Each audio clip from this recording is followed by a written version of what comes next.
नमस्कार, आप देख रहे हैं बी भारत और मैं हूं आपके साथ खुशी। आइए रुक करते हैं आज की बड़ी खबर की ओर। रक्षा उत्पादन में मेक इन इंडिया ने बदली तस्वीर। 10 साल में 21 गुना बढ़ा निर्यात, अब ये है लक्ष्य। भारत को मैन्युफैक्चरिंग की बड़ी शक्ति बनाने के लिए शुरू की गई योजना मेक इन इंडिया ने जिस क्षेत्र में सबसे अधिक छाप छोड़ी है वो है रक्षा।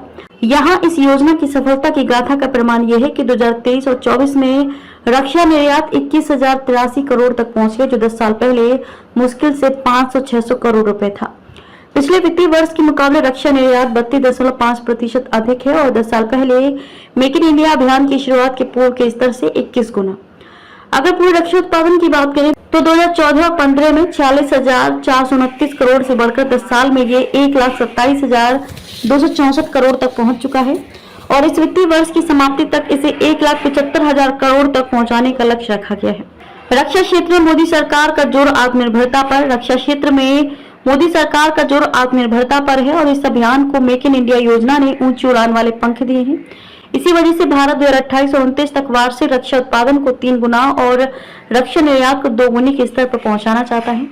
मेक इन इंडिया अभियान के 10 वर्ष पूरे होने पर रक्षा मंत्री राजनाथ सिंह ने एक्स पर पोस्ट किया कि रक्षा उत्पादन के मामले में प्रधानमंत्री नरेंद्र मोदी के नेतृत्व में मेक इन इंडिया अभियान ने देश की तस्वीर बदल दी है। एक समय था जब लगभग 65 से 70% रक्षा सामग्री आयात की जाती थी, लेकिन अब केवल 35% सामान ही आयात हो रहा है। राजनाथ सिंह ने भरोसा जताया है कि 2029 तक रक्षा निर्यात 50,000 करोड़ को पार कर जाएगा। रक्षा क्षेत्र में मेक इन इंडिया की सफलता का सबसे अधिक आकर्षक पहलू यह है कि उन सार्वजनिक क्षेत्र के उद्यमों ने अपने प्रदर्शन से सबसे अधिक प्रभावित किया है, जिन्हें अक्षम और कामकाज में लचर ही समझा जाता था। रक्षा उत्पादन और निर्यात में अभूतपूर्व तीव्र वृद्धि। रक्षा उत्पादन और निर्यात में अभूतपूर्व तीव्र वृद्धि ने कई पीएसयू को बाजार में भी दमदार बना दिया है। उत्पादन में बढ़ोतरी में निजी क्षेत्र का योगदान स्वाभाविक रूप से अधिक रहा है, लेकिन सरकारी उपक्रमों ने भी इसमें 40% से अधिक हिस्सेदारी हासिल की है। रक्षा निर्यात के लिए मंजूरियां भी तेजी से बढ़ रही हैं। 2022 और 23 में इनकी संख्या 1,414 थी, जो 2023 और 24 में 1,507 हो गई। रक्षा के मामले में संपूर्ण आत्मनिर्भरता के लिए मेक इन इंडिया अभियान के सहारे एक नया रक्षा औद्योगिक परिदृश्य रचा गया है, जिसमें एल&टी, गोदरेज, अडानी जैसे बड़े कॉर्पोरेट समूहों के साथ सरकारी कंपनियां भी हैं और शोध अनुसंधान का पूरा नेटवर्क भी है। इसी के बल पर ब्रह्मोस बैलिस्टिक मिसाइल से लेकर फाइटर जेट तक और गोला बारूद से लेकर नाइट विजन डिवाइस तक सब कुछ भारत में बन रहा है और आयात पर निर्भरता हर साल घट रही है।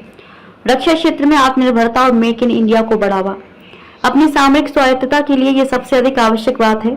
रक्षा क्षेत्र में आत्मनिर्भरता और मेक इन इंडिया को बढ़ावा देने के लिए 2 बड़े नीतिगत फैसले हैं। स्वदेशीकरण के लिए उपकरणों और सामग्री की सूची तैयार करना और रक्षा खरीद के लिए 75% धनराशि घरेलू कंपनियों से खरीद के लिए निश्चित करना। अब तक के लिए बस इतना ही। फिर होगी आपसे मुलाकात ऐसी एक और बड़ी खबर के साथ। तब तक के लिए नमस्कार और देखते रहिए बी भारत। ऐसे लेटेस्ट अपडेट्स के लिए हमारे चैनल बी भारत को सब्सक्राइब करें और तुरंत नोटिफिकेशन पाने के लिए बेल आइकन प्रेस करना ना भूलें। यदि आप हमें फेसबुक के माध्यम से देख रहे हैं तो हमारे पेज को फॉलो जरूर करें। धन्यवाद।